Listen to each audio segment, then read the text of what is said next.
আসসালামু আলাইকুম, স্বাগতম জানাচ্ছি বিবিসি নিউজ আন্তর্জাতিক সংবাদে। শুরুতেই সংবাদ শিরোনাম, এরপর বিস্তারিত। জেনেভায় ইরান যুক্তরাষ্ট্র পারমাণবিক আলোচনায় পরোক্ষভাবে যুক্ত থাকবেন ট্রাম্প। ইরানের ৩টি তেলবাহী ট্যাঙ্কার জব্দ করল ভারত। হামাসকে ৬০ দিনের আল্টিমেটাম দিল ইসরায়েল। রোড আইল্যান্ডে হাইস্কুলে বন্দুক হামলায় নিহত ২। দর্শক, এতক্ষণ শুনছিলেন সংবাদ শিরোনাম।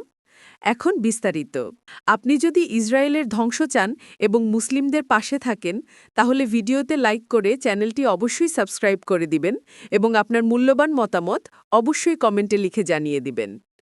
এখন বিস্তারিত। জেনেভায় ইরান যুক্তরাষ্ট্র পারমাণবিক আলোচনায় পরোক্ষভাবে যুক্ত থাকবেন ট্রাম্প।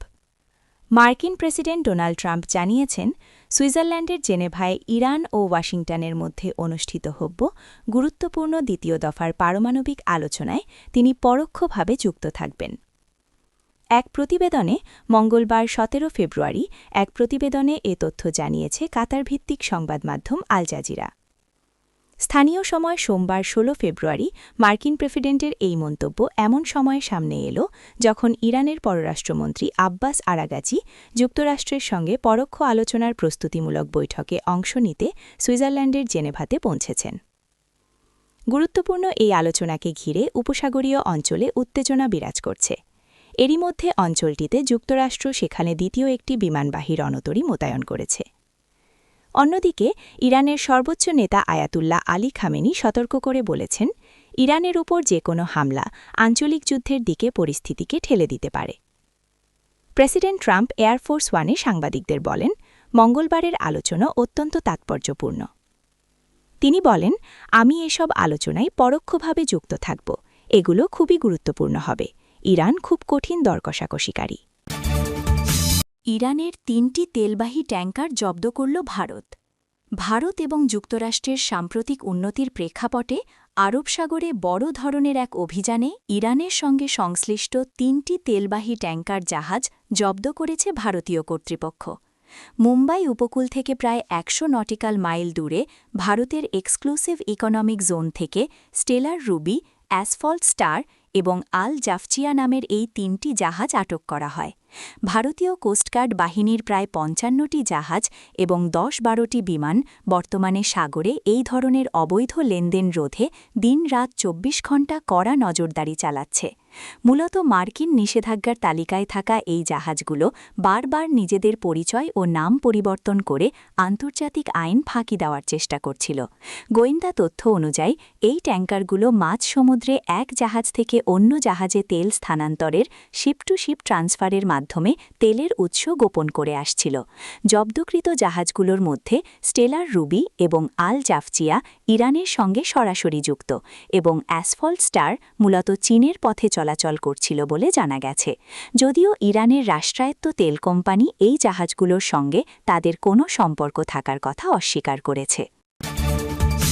হামাসকে ৬০ দিনের আল্টিমেটাম দিল ইসরায়েল।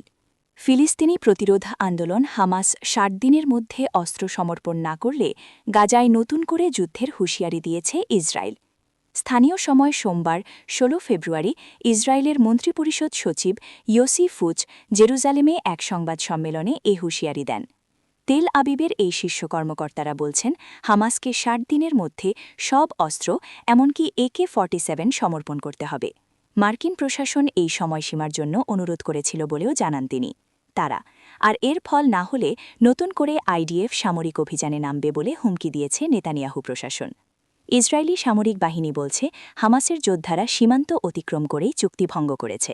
পাল্টা হামাস অভিযোগ করেছে, ইসরায়েল সীমান্ত পয়েন্টে বিধিনিষেধ আরোপ করছে এবং অসুস্থ ও আহতদের চিকিৎসার জন্য বাইরে যেতে দিচ্ছে না। রাফা ক্রসিং দিয়ে মাত্র ৮১১ জন পার হয়েছে, যা প্রত্যাশিত ২৮০০ জনের তুলনায় ১/৩। রোড আইল্যান্ডে হাইস্কুলে বন্দুক হামলায় নিহত ২। যুক্তরাষ্ট্রের রোড আইল্যান্ডের পাউটাকেট শহরে একটি হাইস্কুল আইস হকি খেলায় বন্দুক হামলায় অন্তত ২ জন নিহত হয়েছেন। এছাড়া আরও ৩ জন আশঙ্কাজনক অবস্থায় হাসপাতালে ভর্তি রয়েছেন। খবর আল জাজিরার। পাউটাকেট পুলিশ প্রধান টিনা গনকালবস স্থানীয় সময় সোমবার ১৬ ফেব্রুয়ারি এক সংবাদ সম্মেলনে জানান, সন্দেহভাজন হামলাকারী গুলি চালানোর পর নিজেই আত্মহত্যা করেছেন বলে প্রাথমিকভাবে ধারণা করা হচ্ছে। তিনি আরও বলেন, এটি সম্ভবত লক্ষ্য করে করা হামলা। মনে হচ্ছে এটি পারিবারিক বিরোধের জের ধরে ঘটেছে। তবে তিনি সন্দেহভাজন ব্যক্তি বা নিহতদের সম্পর্কে বিস্তারিত কিছু জানাননি।